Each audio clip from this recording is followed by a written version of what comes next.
Everybody loves you. There's so many people here at the show that dressed extra nice today because of you.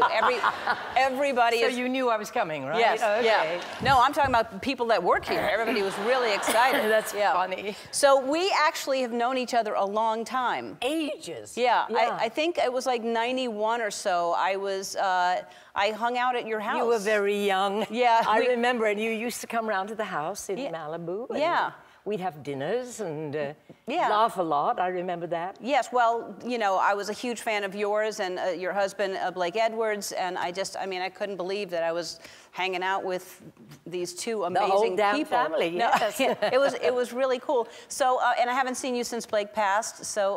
No. It's great to see you again. Thanks, because it's been a long time. Yeah. So let's talk about the book, because it is really, first of all, I didn't know you had written 30 books. You've written children's books, you've written a lot of books, but this is amazing because you go into detail about so many different things, and you remember... Well, I've lived an awful long time, and I guess that is But you remember it, like you actually had diaries and... Well, I had help. I mean, I did have diaries, and I had date books, and I had my lovely daughter Emma, with whom I collaborated on this, who's a far better writer than I am, but it was very, very helpful. Yeah, well, but there's some things that you didn't pull any punches. You talk about you and Blake meeting at therapy. Yes. That you've crossed paths, and that you talk about Blake and how his addiction and his depression, which I'm glad that you talked about it, because I think it's important. Well, I just wanted to be as honest as I could, and I thought that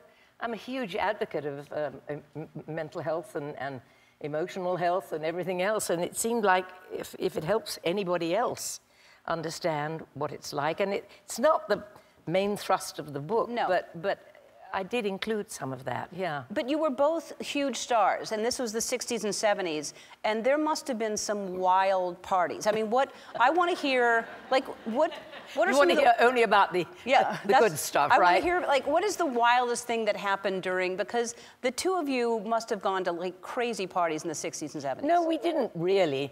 We didn't actually go out an awful lot, Ellen, but when we did, it wasn't too crazy. There was one party that actually was manufactured for the movie 10, and I think my character in 10 had to look through a telescope and see that my boyfriend, sweet Dudley Moore, was in fact invading a neighbor's house where they were having an orgy.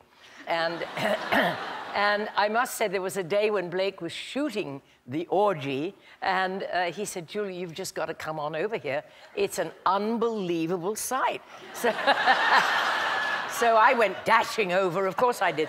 And what Blake had done was hire an awful lot of people who really are very at ease doing orgy films, I guess.